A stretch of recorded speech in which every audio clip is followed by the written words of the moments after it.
Blackie, you're a creature of habit. We have eaten in this restaurant every Tuesday for weeks. Do you know that? I've got another habit, Mary. I pay the check when we're through eating, like now. Let's go, huh?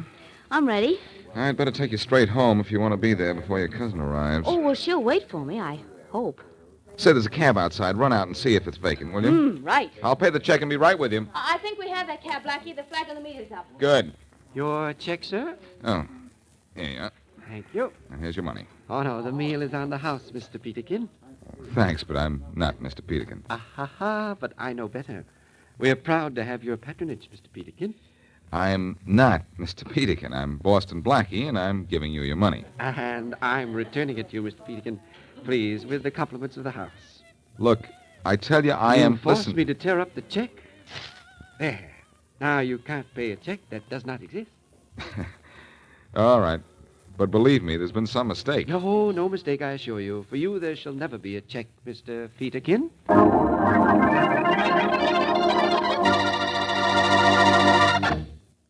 Now back to Dick Calmer's Boston Blackie. Enemy to those who make him an enemy, friend to those who have no friend.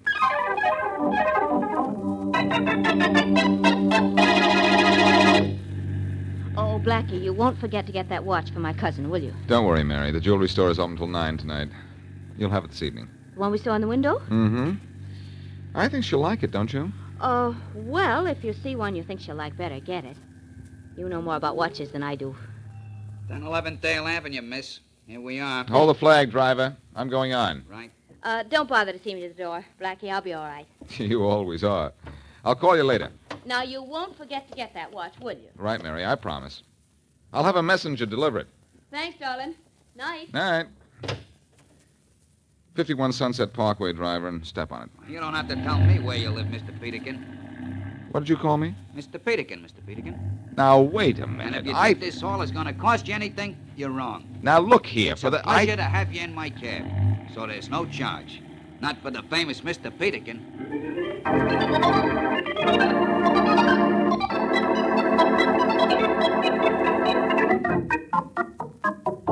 Good evening. I'd like to see a watch, please, like the one you have in the window there. I think you mean this one, don't you, sir? Yes, that's it. It's a lovely thing. How much? $90, sir. But naturally... Naturally what? Naturally, there'd be no charge for you, Mr. Peterkin. Now, wait a minute. My name is Boston Blackie. You're very modest, Mr. Peterkin, but I happen to know who you are, and I'm proud to give you this watch. I tell you, I am not Mr. Peterkin. I'm now, Boston... please, Mr. Peterkin, I meant no offense. Look, this is the third time in the last hour that someone has called me Mr. Peterkin. I am not Mr. Peterkin, and I am not accepting the watch without paying for it. Here's $90. But I couldn't take the money from Mr. Peterkin. Maybe you can't take it from Mr. Peterkin, but you can take it from me. And take it from me, you're taking that $90. Here. And do me a favor, will you? Believe my name is Boston Blackie. Do you understand? Of course, I understand. Your name is Boston Blackie, Mr. Peterkin.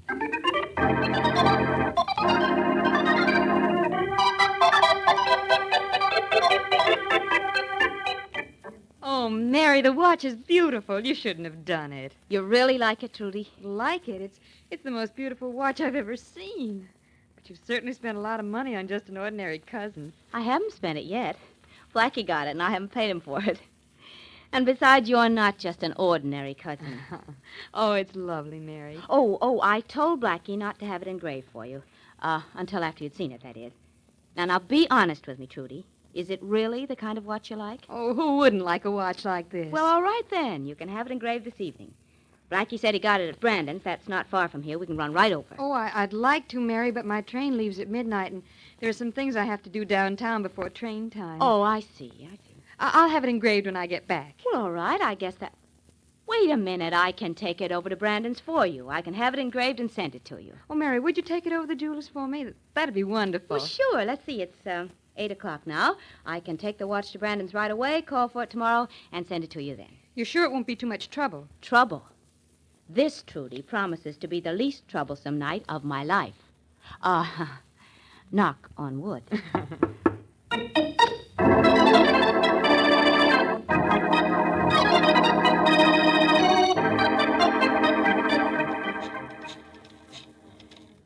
Oh, Blackie, please be home, please. Oh, Blackie, please, please. Hello? Oh, Blackie, this is Mary. Hello, Mary.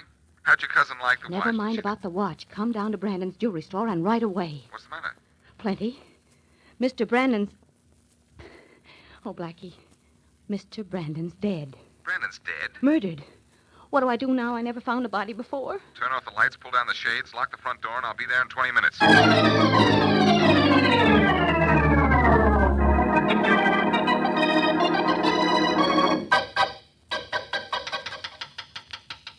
Open up, Mary. It's Blackie. Coming.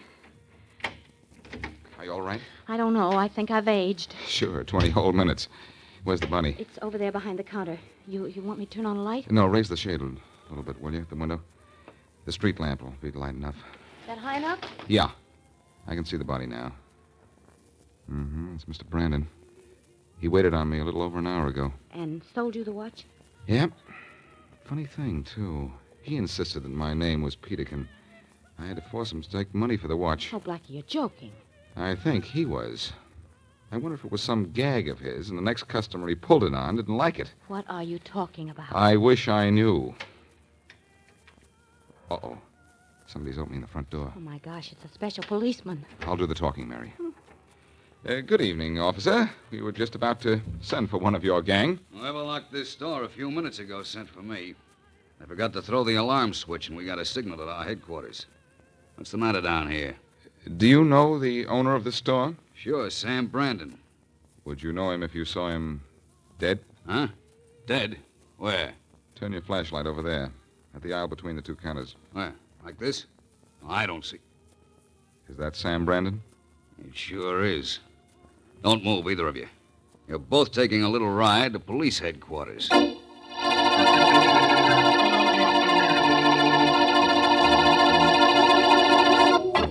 Blackie, you're here at police headquarters so much, you'll be made a sergeant soon. I'm not surprised to find you here. But, Miss Wesley, you're something new. Inspector Faraday, you don't think we killed Mr. Brandon, do you? Of course he does, Mary. Doesn't he always? I most certainly don't think you killed him. Faraday. But I'm plenty sore at you, Blackie, and disappointed in you, Miss Wesley. Don't either of you know better than to get mixed up in these things? Well, when I found the body, I didn't know what to do. You should have called the police right away. I told him not to, Faraday. I wanted to have a look at the body before anything was moved. Oh, you did? Well, take your body out of here and out of this case, and keep it out. But Faraday... Don't argue with Inspector Faraday, darling. Come on, let's Just go. a minute, Mary, just a minute. Faraday, are you sure you're all right? Well, I've never felt better in my life. And you've never been cleared of murder any faster in your life. What have I done to clear myself but wait here in your office? While you waited, I found out when Brandon was killed, what kind of a gun killed him, and where you were at the time of the murder. You're clear, so clear out of here. Both of you. Faraday, I want to congratulate you. For once, you've proved you're the good cop I always thought you were. Get out of here. Yeah? Inspector Faraday? Yeah, what do you want? I'm Robert Winston of Belvedere Insurance Company, claim agent. Oh, yeah. Your office said you're on the way down. In connection with the murder of Sam Brandon, huh? I'm going to have to ask you for a little help, Inspector. Well, I'll do everything I can. I understand the police found 2 people with Brandon's body. Yeah. As a matter of fact, these are those 2 people now. Boston Blackie, Miss Mary Wesley. Hello. Uh-huh. How do you do? These people are under arrest, of course. No, they're not. All Miss Wesley did was walk in the store and find the body. All Blackie did was come down and wait with her until the police arrived. You're not holding him? Well, how can I? I don't have grounds. My company will give you grounds, Inspector. Until our part of this investigation is complete, I demand that you hold these 2 people on suspicion of murder.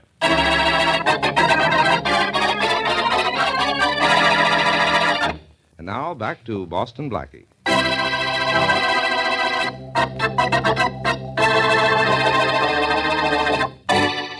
This has been a strange evening for Boston Blackie. 3 times by 3 different people, he's been called Mr. Peterkin. But this is nothing compared to what happened shortly after.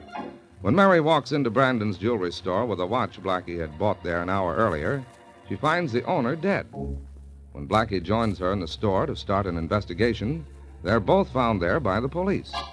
And though Inspector Faraday sees no reason to hold Mary or Blackie for Brandon's murder, an insurance agent demands their immediate arrest. As we return to our story, Robert Winston, the insurance agent, calls on a certain diamond dealer. Are you Mr. Bill Jackson? Yes, I am Bill Jackson. You wish to see me? Yes. Where'd you get the Yankee name? You're slightly foreign, aren't you? Slightly, but my name, it was so hard to pronounce, so difficult for you Americans to spell, I decided to take one of your names. So I am Bill Jackson. Well, I'm Robert Winston, Mr. Jackson, claim agent for the Belvedere Insurance Company. I am insured, thank you. Oh, you don't understand. I'm not selling insurance. I'm investigating an insurance claim. Oh, you must be in the wrong establishment, sir. I have made no claim. No, of course not. But maybe you read in the papers about the death of Sam Brandon. Ah, yes. It was such a shame, a terrible thing. The papers say it was murder. Is that so? Yes, I'm afraid it was. Did you deliver any of the pieces of jewelry here on my list to Brandon? Let me see. Yes. How many of those pieces did you deliver, Mr. Jackson? Why, all of them. I was afraid of that. Afraid? How do you mean, sir? Brandon insured them against theft with us, and they're all missing $100,000 worth. Good heavens, Mr. Winston. I gave those jewels to Mr. Brandon on consignment. Am I to lose all that money? No, of course not. My company will pay every cent Brandon owes. But if I'm not paid, I will be ruined. Don't worry, Mr. Jackson. You'll get paid. But first, I'm going to see Inspector Faraday and get him to charge Boston Blackie and Mary Wesley with murder and robbery.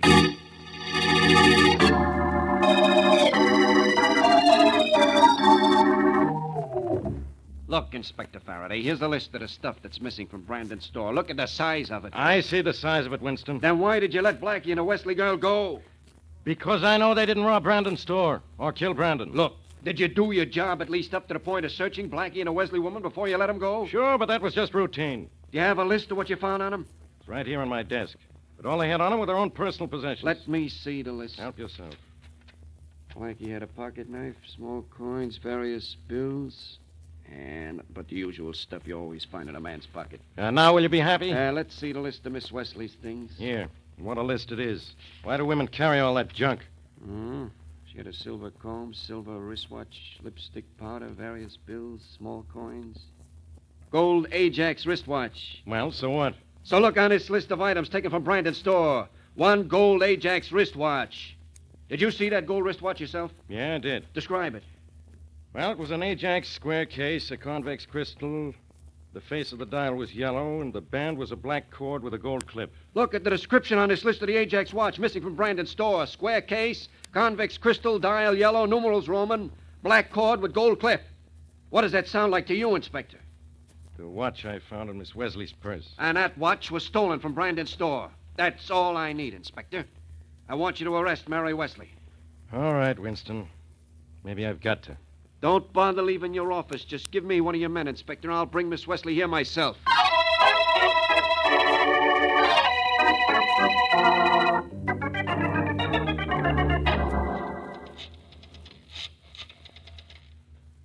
Hello? Hello, Blackie. Mary. Anything the matter? Oh, nothing particularly. I was just reading in the paper about the Brandon murder. I see they still don't know why he was killed. No, they probably find out it was a robbery, Mary. And all Faraday has to do is to find some of the stolen articles, trace them, and he'll find Brandon's killers. I'm more concerned with that Peterkin angle. I can't figure out who changed my name and why. Oh, Blackie, there's somebody at the door. I'll call you back. Wait, Mary. Are you expecting anyone? No, I'm not. Well, look, Faraday's been much too quiet. It isn't like him to leave either one of us completely alone after we've been found with a body. So leave the phone off the hook. Your caller may be the inspector. Yeah. Just a minute. Oh, I get it. If it's the inspector or someone else from the police department, I'll steer them over near the telephone so you can hear, huh? Good girl. Now let them in. Right. Come in. Miss Wesley? Oh, Mr. Winston. How's the insurance business? Fine, Miss Wesley. Fine. Do you always bring a policeman when you make your calls? No, only in cases like this, Miss Wesley. That gold wristwatch you had in your bag. Oh, that. It was bought at Brandon's by Boston Blackie. I had it in my purse. Never mind how you got it, Miss Wesley. Do you lying to somebody else? This watch is stolen property. Get your hat and coat. You're under arrest. Now, just a minute, Mr. Winston. Blackie, are you still there? Yes, Mary, I'm here, and I heard everything. What do I do now? Go to headquarters with Winston. You won't be there long. Somehow I feel Mr. Peterkin is mixed up in this, and I'm going to find out how before I get mixed up entirely.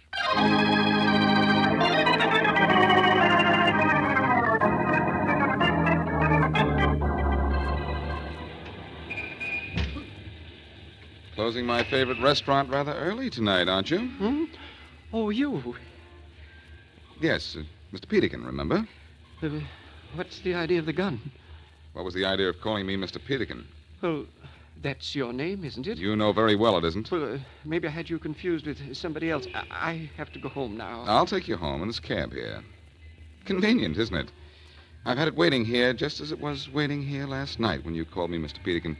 I don't know what you're talking about. Okay, cabby. We're ready. Sure thing. You first, my friend. Of course. Where to, buddy? Don't you mean where to, Mr. Peterkin? Huh? Oh, it's you, huh? Well, where to? Drive to the edge of town and then keep on going. That'll be some fare. I get extra for going outside the city limits. Don't you remember? I'm Mr. Peterkin. I don't pay for anything. Oh, no? Look, both of you. We're going to play a little game. What kind of a game? A game called Peterkin. Your name is not Peterkin? Yeah. Ain't it, Peterkin? No, it isn't. And I'll tell you a funny little story. Only one other person in this world called me Mr. Peterkin. And do you know where he is now? No. In a morgue. Dead? He doesn't work there. All right, we made a mistake. We thought you were Miss Peterkin. Who told you to think that? Nobody. Say nobody to me once more, my friend, and you'll be a body. Or have you forgotten this gun in my hand? Look, if we tell you, then what? Shut up, you. Shut up, you. Go ahead, driver. I don't know anything except it was a joke. Well, make me laugh, and maybe I'll let you live. But as for you, The driver's telling the truth. It was just a joke. who told you to call me Peterkin? Brandon, the jeweler, but we didn't know who Brandon was until we saw his picture in the paper today. Yeah, he gave us dough to call you Peterkin. He said it was a gag. Certainly was, on him. Take me to police headquarters, cabby. You want to turn us in, are you? No, I'm not turning you in, but I think I'm on the verge of turning a killer up.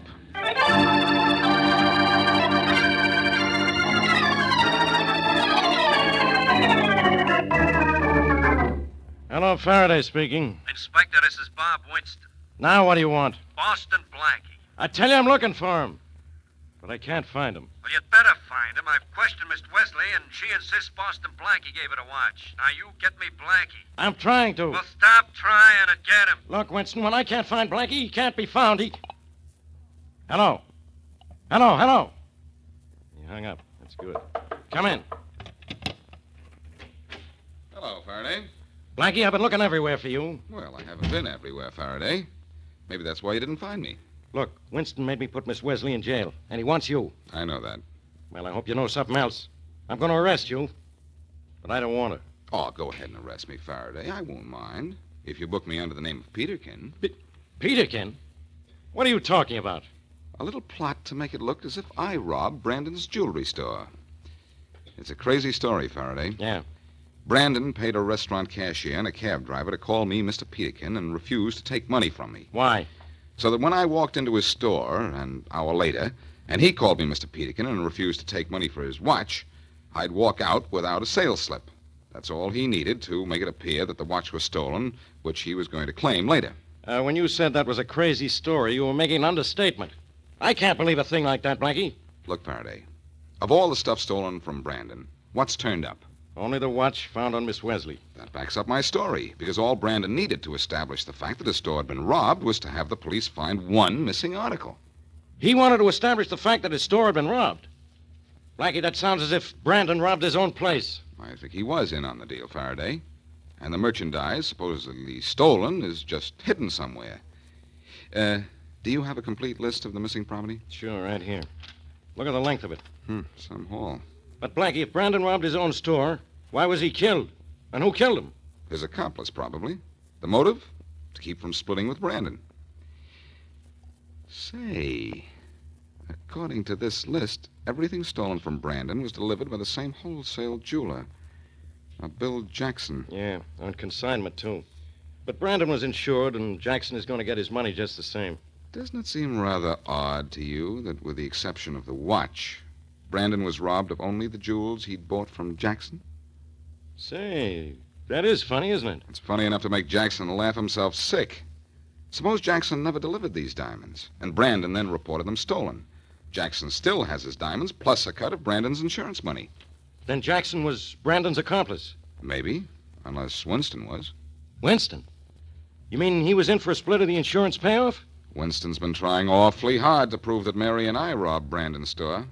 All he needs is proof of robbery to get his company to pay the claim.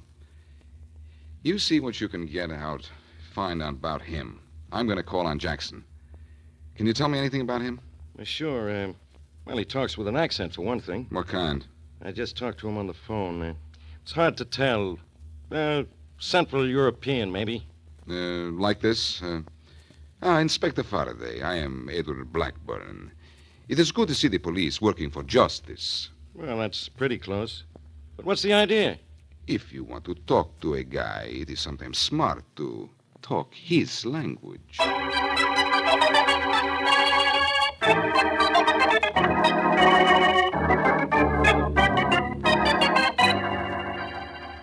Mr. Blackburn, it is good to talk to someone from the old country. You would do business with someone from the old country, Mr. Jackson, of course? Of course. I am a bit embarrassed. The duty on jewelry is high, as you know. I intend to... Forget to declare it? Yes, forget. I think we can do business, Mr. Blackburn. How much do you want to spend? I can put my hands on $50,000. I can let you have twice that amount in jewelry, Mr. Blackburn. I am afraid I do not have that much money. Just let me show you what I have in my safe. Here, I will open it. Fine. Ah, magnificent, Mr. Jackson. Never have I seen such jewels. Yes, and everything in my safe is for sale, and at a special price. Why a special price? I do not ask you questions. You do not ask me questions. Do you mind if I use your phone? I do not have this much money on me. I shall have to send for it. Yes, go ahead. You will select for me $50,000 worth of the jewelry from your safe. Gladly. You are indeed the man to do business with, Mr. Jackson. I can see that. Faraday speaking. This is Blackburn. Blackburn? I have found... Yeah, Blackie. Yes. I have found the jewels I want. You will bring the $50,000? Jackson has everything? Mr. Jackson is everything, my friend. Hurry. We'll be waiting for you.